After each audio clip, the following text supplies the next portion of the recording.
Ok, gracias. Bueno, como ya habían dicho, mi nombre es Carla Fernández, trabajo en la Unidad de Limnología y Recursos Acuáticos en la Universidad Mayor de San Simón. Y, a ver, creo que no les está. Ahí está. Eh, y les voy a presentar en esta ocasión lo que es la vida en los ecosistemas acuáticos y lo que es referente a las comunidades planctónicas y las adaptaciones que tienen. La presentación es un poco cargada y espero que podamos verla completa.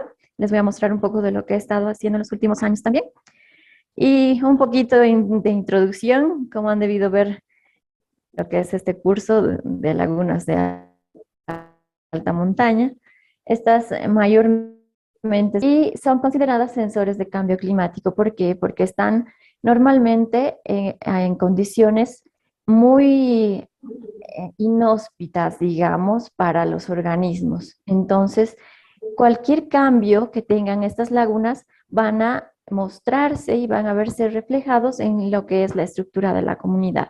Normalmente están a grandes niveles de altura, arriba de los 3.800 metros, y tienen una estructura trófica simple. ¿Qué significa esto? Que no va a haber una trama trófica muy enmarañada. Es decir, normalmente en la mayoría de estos lagos, por ejemplo, no existen peces de forma natural. La mayoría son introducidos. Entonces, normalmente el zooplancton es el último nivel trófico en muchas de estas lagunas. Hay excepciones, sí, pero normalmente tienen una estructura trófica muy simple. Ahora, ¿a qué me refiero con las condiciones inhóspitas? Por ejemplo, la radiación ultravioleta es muy alta en todos nuestros ecosistemas y principalmente en las lagunas de alta montaña. Ustedes saben que la radiación ultravioleta es altamente energética. Una parte es filtrada por la capa de ozono, pero gran parte de ella atraviesa la capa de ozono y llega a las lagunas. Hay varios factores de atenuación que van a hacer que se reflejen y también que se atenúen dentro de lo que es la misma columna de agua, como por ejemplo lo que es el carbono orgánico disuelto o la materia orgánica disuelta coloreada, que es en realidad la fracción que actúa captando esta energía y protegiendo a las comunidades que viven dentro de estas lagunas. ¿Cuánta cantidad de carbono orgánico disuelto existe en las lagunas? Se sabe que en nuestras lagunas hay bastante cantidad debido a que principalmente en las lagunas que son de origen glaciar, pero que la cordillera es de origen tectónico, se sabe que hay mucha cantidad de materia orgánica, porque antes estos eran bosques y por escorrentía y por lixiviación y todo lo que es bueno, básicamente eso, que todo cambio, lo que son estos factores, tanto climáticos como regionales como locales, van a hacer que exista mayor cantidad de radiación, mayor exposición en realidad para los organismos. ¿Por qué? Porque si tenemos climas más secos y más calientes, por ejemplo, la cantidad de materia orgánica disuelta que ingrese a los lagos va a ser diferente. Entonces, si disminuye esta materia orgánica colorada, van a tener menos protección, por ejemplo. Esta pantallita muestra lo que es la teoría de las cascadas tróficas. Espero que estén familiarizados, pero normalmente lo que dice es que la estructura potencial de las comunidades está delimitada por lo que son los nutrientes o los recursos en este caso. Entonces tenemos una gran cantidad de fitoplancton por este lado cuando tenemos gran cantidad de nutrientes disponibles. Esto va a soportar cierta comunidad de zooplancton que a su vez va a soportar una gran cantidad de peces zooplantívoros cuando no existen peces carnívoros. Pero lo que es la estructura real de la comunidad se va a definir entre las dos cosas, ¿no? Tanto lo que son los nutrientes como lo que son los depredadores. En este caso, el nivel trófico superior va a definir la estructura real de la comunidad. Si en este caso los carnívoros se comen a todos los peces plantívoros, va a haber una poca densidad de plancton y a su vez pueda controlar mejor a las algas. Ahora, como les decía, en un lago comúnmente alto andino, a excepción de varios, como la Titicaca, por ejemplo, pero no tenemos peces carnívoros y tampoco tenemos peces zooplanctívoros. Entonces, lo que pasa es que el zooplancton es el último nivel trófico, pero la radiación UV puede tomar de control sobre lo que es la población del zooplancton y de este modo definir también la producción primaria. Entonces, ¿cómo lidian estos organismos con la radiación ultravioleta? Existen diferentes estrategias y dependiendo del tipo de comunidad, ¿no es cierto? Como les decía, la función que cumplen los depredadores, en este caso la cumple la radiación ultravioleta. Para lo que es la producción primaria, si bien todos los factores que juntos van a definir cuál es la producción, la luz es hace gran parte de los efectos. En realidad tiene un efecto bastante grande sobre lo que va a ser la biomasa y sobre lo que va a ser el crecimiento de la población. Como les decía, hay factores de atenuación que van a definir cuánta fotosíntesis y cuánta energía se va a producir en el sistema. Sin embargo, hay entradas y salidas de energía que van a luego llegar a lo que es en realidad el crecimiento neto, porque va a haber pérdidas, ya sea por herbivoría, por muerte, por excreción, etcétera. Y también están otros factores como la temperatura y los factores bióticos y abióticos. Les digo, por ejemplo, la temperatura está entre los abióticos y entre los factores bióticos están las estrategias que cada comunidad va a adoptar para asumir estos factores que son tan nocivos para ellos. Por ejemplo, entre las estrategias del fitoplancton están los pigmentos. Existen alrededor de 50 pigmentos algales en total. Los más conocidos, clorofila es la más conocida, pero también tenemos xantófilas, tenemos micosporinas, tenemos otro tipo de pigmentos que van a absorber la luz en diferentes longitudes de onda. Esto permite a las comunidades desarrollarse a altos niveles no solo de radiación ultravioleta, sino en diferentes rangos de lo que es el espectro de luz. Ahora, la temperatura es otro factor muy importante. Por ejemplo, la tasa fotosintética aumenta en función de la temperatura. Aquí tenemos en este gráfico a la izquierda, podemos ver que mientras más cantidad de luz, en realidad solo sube la tasa fotosintética cuando la temperatura es mayor. Y llega a un nivel en el que las fotoceldas se saturan y va a haber una fotolimitación. Es decir, que no importa, en realidad, si tienen más luz, no van a fotosintetizar más. Ahora, la temperatura también limita el crecimiento metabólicamente. Y esto va a variar dependiendo de la especie específica. Tenemos la fotoinhibición que decíamos. Lo que pasa es que las celdas de fotosíntesis se saturan y entonces ya no pueden fotosintetizar más. También tenemos limitación por temperatura y también tenemos limitación por luz. Esto va a ser diferente en todo lo que es la columna de agua. Al estar nuestros lagos en condiciones extremas, siempre estos factores van a ser más fuertes que en un lago a bajas altitudes. Sin embargo, todo esto ocurre en todos los lagos, ¿no? Ahora, también puede existir limitación por CO2. Esto va a depender del pH del agua, ya que a diferentes pHs predominan ya sea el CO2 o el, el trióxido de carbono o el ion carbonato. También podemos ver que en las lagunas pueden haber distintos tipos de producción o de crecimiento. Por ejemplo, aquí tenemos un ejemplo de curvas y aquí se pueden ver los tipos de limitaciones.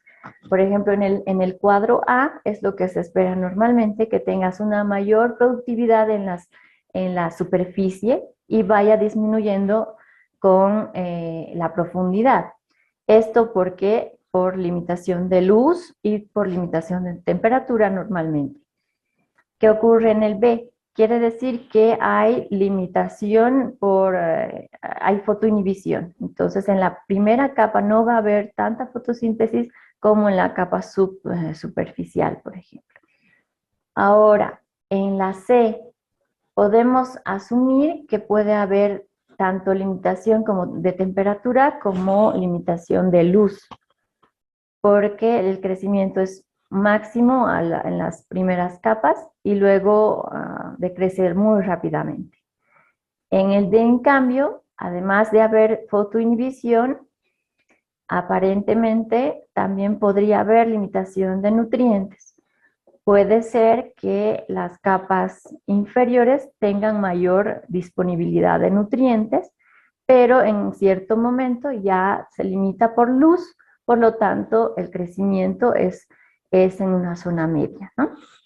Entonces, todas estas estrategias son las que adoptan las comunidades fitoplanctónicas para prosperar en estos ecosistemas.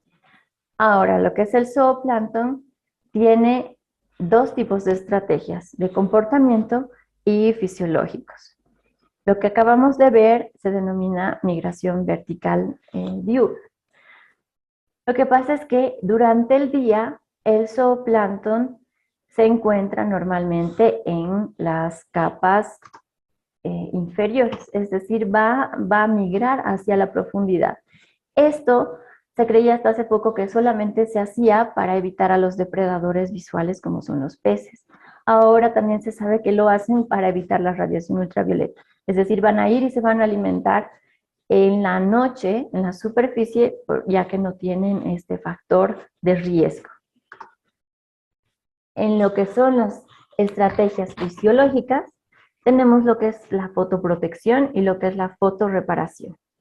Ahora, el zooplancton por sí solo no es capaz de producir muchos pigmentos. Los cladóceros pueden producir melanina, pero es muy costosa energéticamente porque en cada muda de su caparazón ellos tienen que volver a producir este pigmento para protegerse. Es la misma melanina que tenemos en la piel, exactamente la misma. Ahora, el zooplancton también puede presentar micosporinas, carotenoides y citoneminas, que son todos pigmentos producidos por algas. Entonces, estos animales, organismos, adoptan estos pigmentos de su comida. Y la fotorreparación es prácticamente actividad enzimática que ya sea en base a antioxidantes y fotorreparación de nucleótidos, van a poder reparar el daño, es decir, no lo están evitando, sino que lo reparan una vez ya producido. Como les decía, esos pigmentos vienen de lo que es el fitoplancton. Ahora les voy a hablar un poco de lo que es, de lo que ha sido en realidad todo lo que he estado investigando sobre las adaptaciones que tiene el zooplancton a la vida de altura, y esta es mi investigación de los últimos años. Y básicamente tuve tres hipótesis. Una es que las dosis letales de radiación son improbables porque, como ven, tienen estrategias no solo fisiológicas, sino también de comportamiento, entonces van a evitar a toda costa la radiación ultravioleta.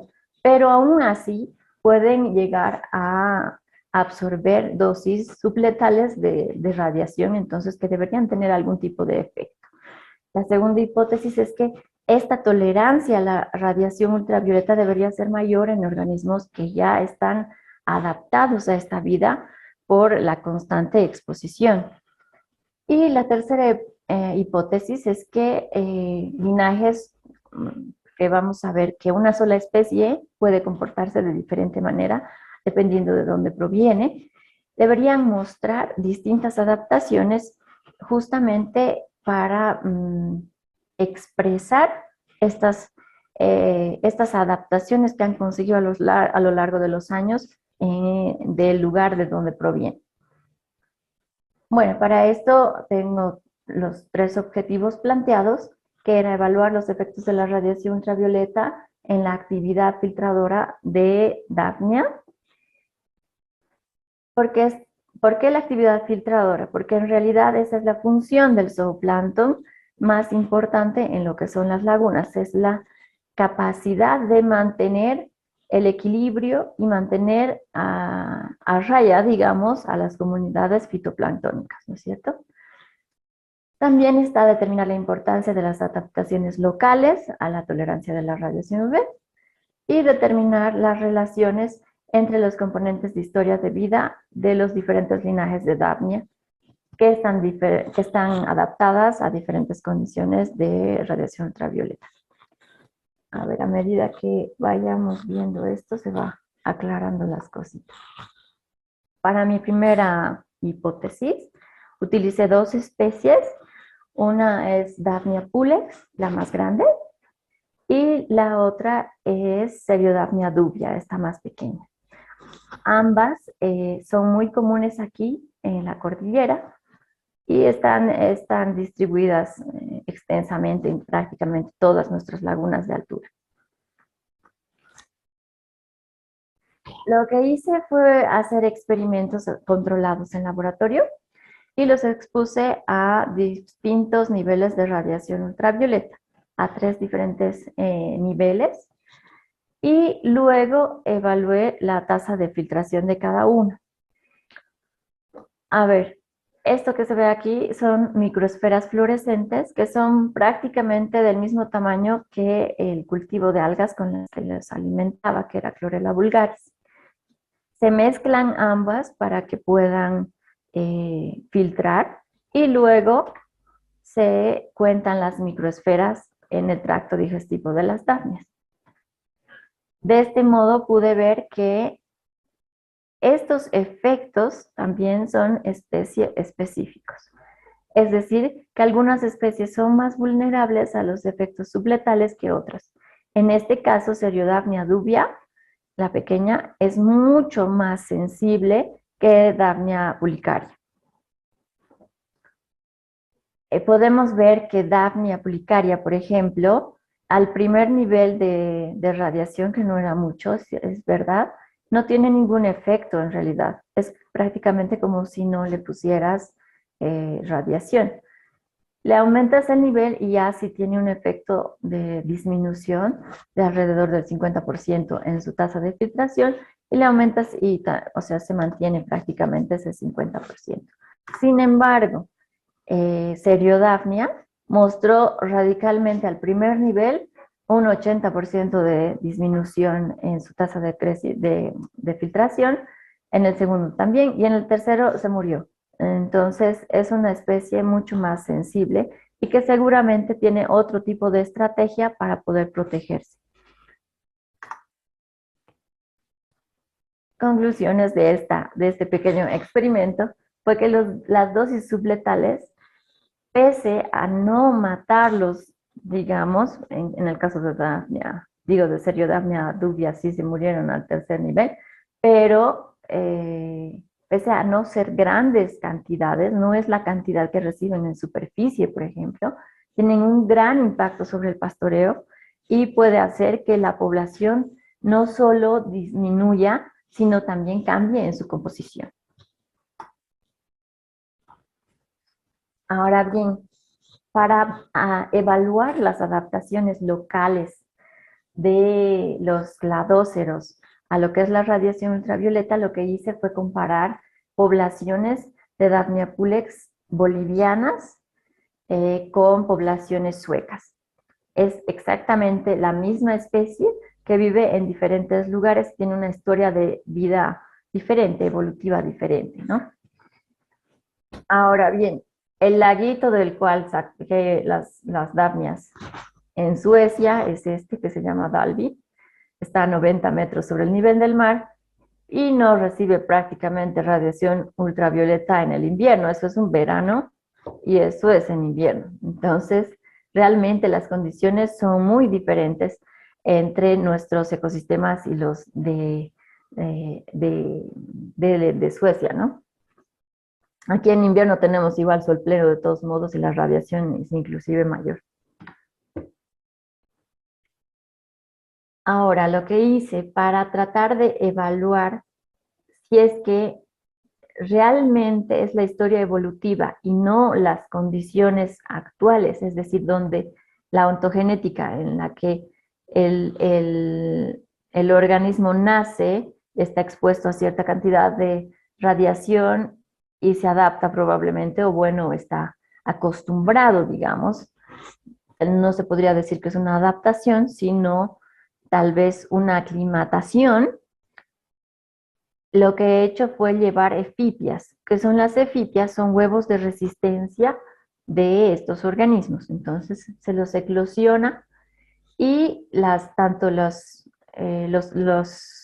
organismos que fueron eclosionados ya tuvieron sus crías y pasaron como 5 generaciones, en realidad, en laboratorio, en condiciones de allá, ¿no? Ya no tenían la radiación ultravioleta fuerte que experimentan aquí. Entonces se podría decir que deberían haberse aclimatado a esas condiciones y no mostrar diferencias, ya que son la misma especie.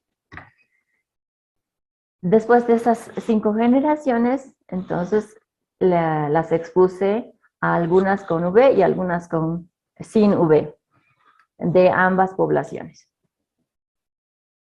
Esto durante toda su vida, hasta que en realidad tomé los organismos recién nacidos y los empecé a exponer, y hasta que se murió el último, siguieron ahí en el experimento.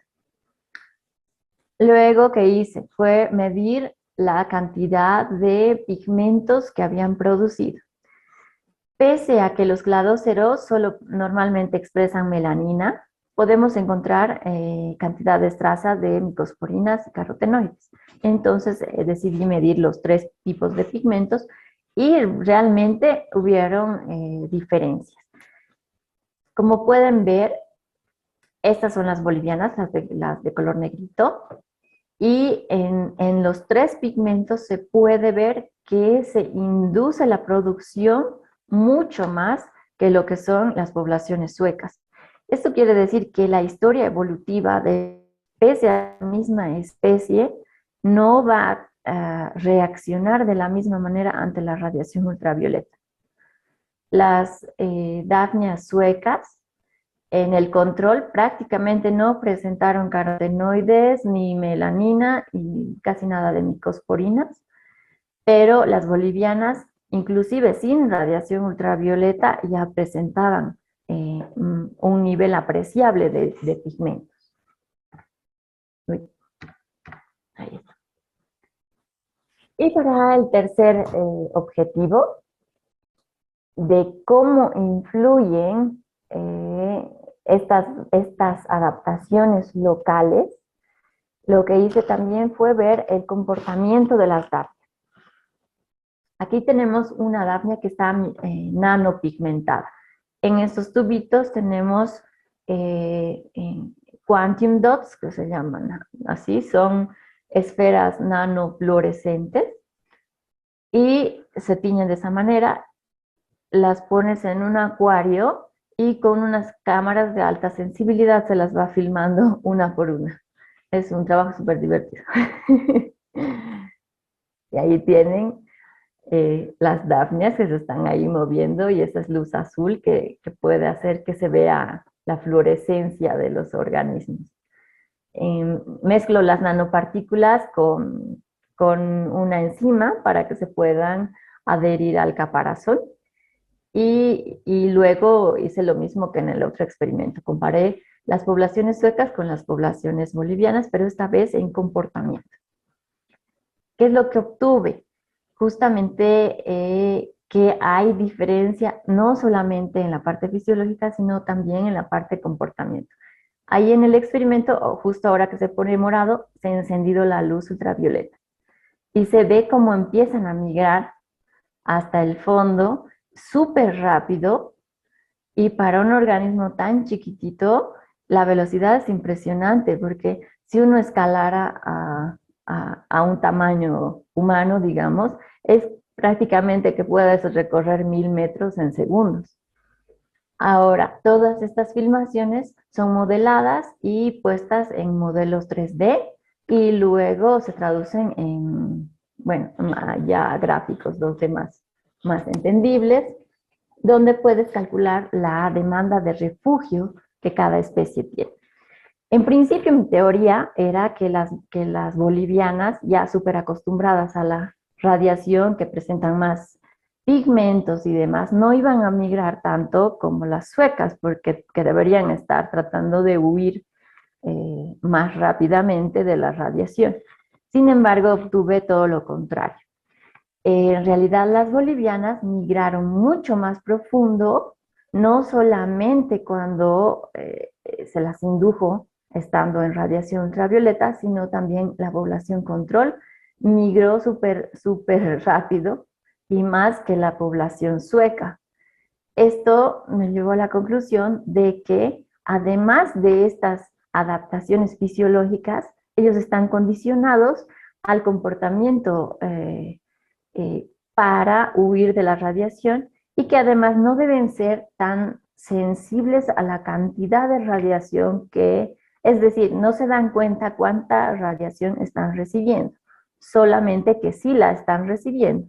Entonces, ante el estímulo de recibir radiación ultravioleta, ellas bajan al tiro más fuerte porque la radiación que les puse fue la radiación a la que estaban acostumbradas las dafnias suecas, porque de otro modo se hubieran muerto probablemente las suecas y no podía hacer eso. Entonces era una radiación realmente baja y aún así las bolivianas migraron muchísimo más rápido y muchísimo más profundo que las suecas. Entonces tuvieron una alta demanda de refugio y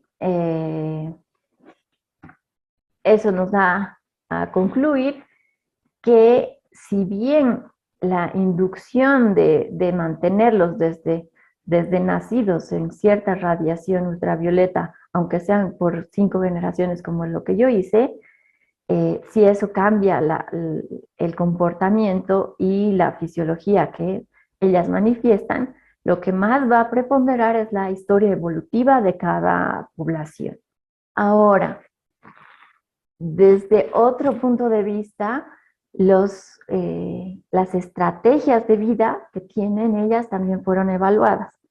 Esto es lo que es longevidad, cuánto se reproducen, la edad a la primera reproducción, tamaño de crías, número de crías, número de camadas y este tipo de cosas que son una tabla de vida. Entonces, desde que nacieron hasta que murieron, conté cada una de las crías, cada una de las puestas, cada uno de los machos nacidos y ese tipo de cosas para hacer esto que parece algo inentendible, pero este es un path análisis que está hecho a priori, es decir, que esta era mi impresión, o sea, es mi hipótesis de que la radiación ultravioleta va a afectar, por ejemplo, a la fecundidad per cápita, va a afectar al número de crías. El número de crías va a afectar a su vez al tamaño de las crías. Ese tipo de relaciones entre las características de la población son las que se van analizando y uno va delimitando estas relaciones según su percepción y según su experiencia. Esto luego se pone a prueba en un modelo de ecuaciones estructurales con los datos que has recabado de las tablas de vida. Y lo que me salió fue esto. que también existen diferencias, no solamente individuales, sino como población, que también tenemos rasgos en la población que van a ser distintivos entre el zooplancton, o bueno, en este caso entre las dafnias, que están adaptadas a las condiciones de altura en comparación a una población que no lo está.